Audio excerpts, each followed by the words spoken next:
300-400 kilometre દૂર એટલો હો પડતા બાપાને અને પ્યાસ લાગી એટલે કીધું કે કોઈ યોજન દૂર ભમરો હોય ને તો એ ફૂલની પ્યાસથી આવી જાય એમ એ તો રસનો પ્યાસી છે બાપાની દૂર લાગી હતી તો એ 300-400 કિલોમીટર પણ યાદી કરીને આવ્યા. આજે જે પણ એમના તરફથી જે પણ છે તમારા બધા સંતોના તરફથી બધું સારું છે એમ એમાં કોઈ ઉણપ પડી નથી, કોઈ ઘટ્યું નથી. એટલે કીધું કે ગુરુ મળ્યા ગમ પડી તૂટી મારી મનની તાણાવા ક્યારે કે દેહના ગુરુ તો સરવણ માણજો મનનો ગુરુ છે ન્યારો એકવાર જો મળી જાય મનનો ગુરુ તો ઉતારે બહુ પાર કે ગુફામાં 1000 વર્ષનું અંધારું હોય પણ આપણે અહીં જતા રહીએ અને માચીસની ટીલી પાડીએ અને એ ટીલી પડતા હંગાથી અજવાળું થતા 1000 વર્ષ થતો નથી. જેવી ટીલી પડી એવું તરત અજવાળું. એટલે કીધું કે અજવાળું અજવાળું અજવાળું મને ગુરુ મળ્યા ને મારા અજવાળું દાસી જીવન કીધું મને ગુરુ મળ્યા અને આજ મારે અજવાળું હવે કદી ના થાય મારે અંધારું.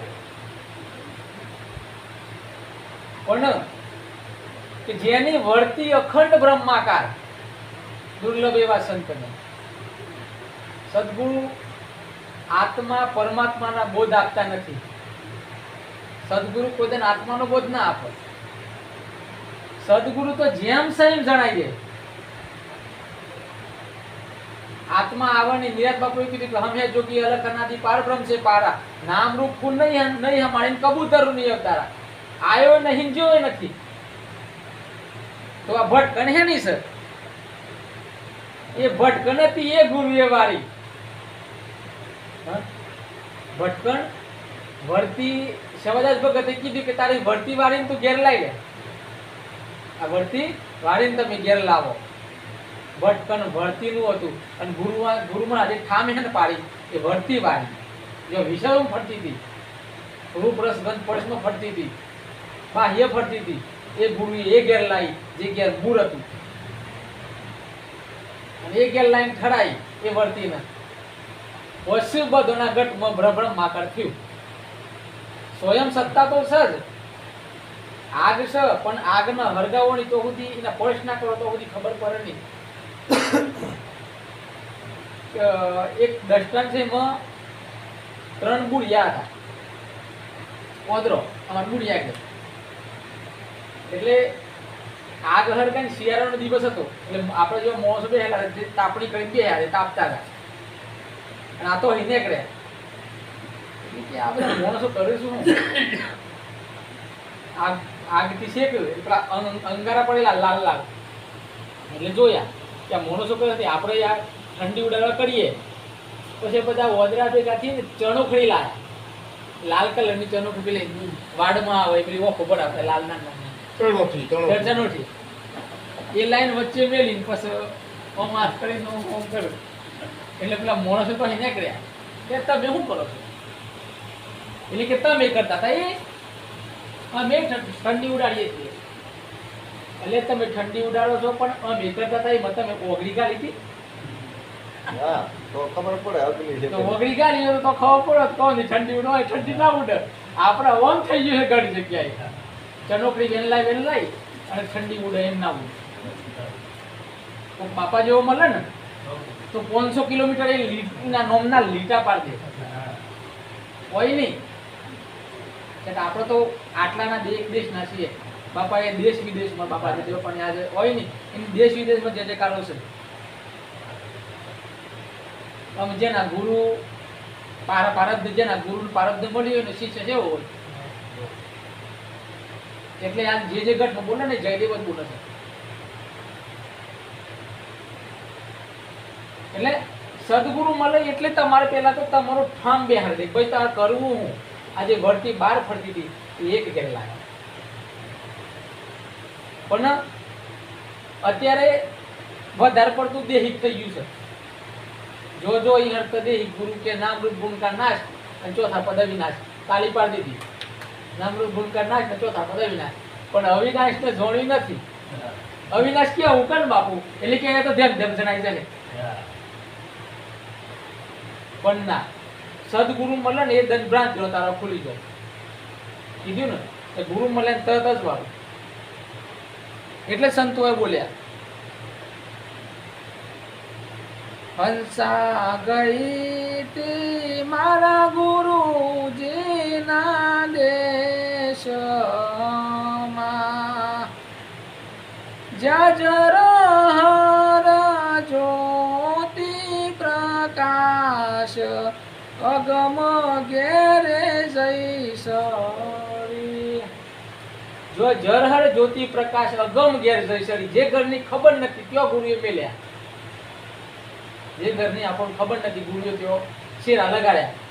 જેમ કે જીબીબી માંથી આપણે લાઈટ લઈએ તો જીબી વાળો ત્યોથી ડાયરેક્ટ કનેક્શન ના હાલે. થોભલા ગોમમાં જોડે થોભલા મળી પણ વાયર નાખે અને એ પાવર ત્યોથી કટ કરીને થોભલા મોકલે અને એથી કટ કરીને પછી વાયર નાખે ને આપણા મીટરમાં નાખે અને એ મીટરમાંથી પાવર ખવાઈને આપણા ગોળામાં આવે તો ડાયરેક્ટ કરે તો ઘોડો તૂટી જાય. એ ગુરુ મહારાજ ઘડા તો પાવર ના પાવે અને આપણા મોકલે. જેની જેવી ગતિ એવી મતિ થાય. ગતિ પરમોની ગુરુ પીહર. જેનો ફોર્મ સોખું હે એમાં ગંધ નહીં આવે અને જેનું રેડી ને કશું કરવા પણ નહીં છે કે અમારો ખુદનો અનુભવ છે. હું એ મારી 19 વર્ષની અવસ્થાથી ભણતો હતો. હું એ 7 વાર બાર પડે પછી બાપાનું મળ્યા. બાપાને ભલે આપણો બાપાને મુદ્દે કે જોયા પણ કહેવા મતલબ કે એક એમ થઈ ગયું બસ બાપાને મળવું છે બીજી વાત નહીં આપણે તમને. અને આપણે હોય તમારા બધોની સંતોની કૃપાથી બે હાલા છીએ હતા. એટલે સંત એને કહીએ જેમાં ઈર્ષ્યા નહીં જડીએ. બધી વસ્તુનો અંત આવે. મને એક ભાઈ પૂછ્યું બાપુ સંતમાં અને સતમાં ફરક હું એટલે કીધું જાજો ફરક નથી. મેડું ઉતારી લઈએ ઉપરથી એટલે સત થઈ જાય અને બહુ મેડું મેલી જાય એટલે સંત થઈ જાય. અક્ષરનો ફરક પડે એવું નહીં. ખાલી મેડું એટલે સુરતા આ ફરીથી એ મેડું જો હતું તે ગુરુએ મેલ્યું એટલે એને સુનાકાર કીધું. પણ બાપાએ કીધું કે શૂન્ય મંડળમાં આવીને જ આવે વહી પીવું કા છે. દૂર દખત પર નામ નિરંતર જપીને પર આપે છે.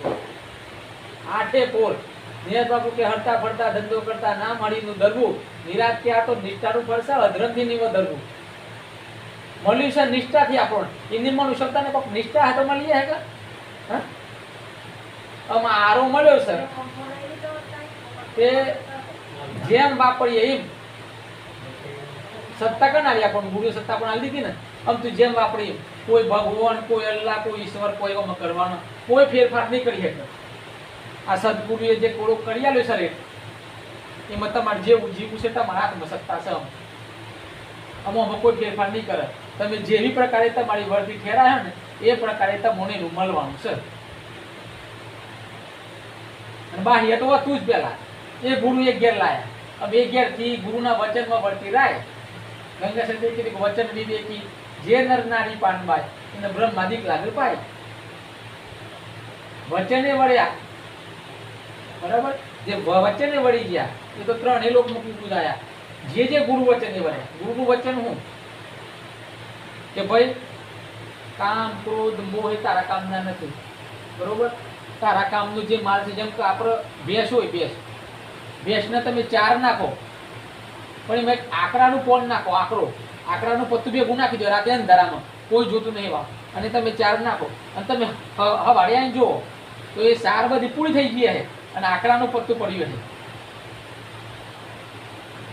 તો એ જોનવણ તો ખબર પડે છે કે અમારા કોમનો માલ નથી. તો આપણે તો એટલા સમજી કેવા છીએ. એ ગુરુએ કીધું તો માંસાહાર કરવો નહીં. પછીનો નિયમ આવ્યો તો માંસાહાર કરવાથી શું થાય તો તમારું મન કઠોર થાય. માંસાહાર કરવાથી કોઈ નુકસાન નથી પણ માંસાહાર કરવાથી તમારું મન કઠોર થાય.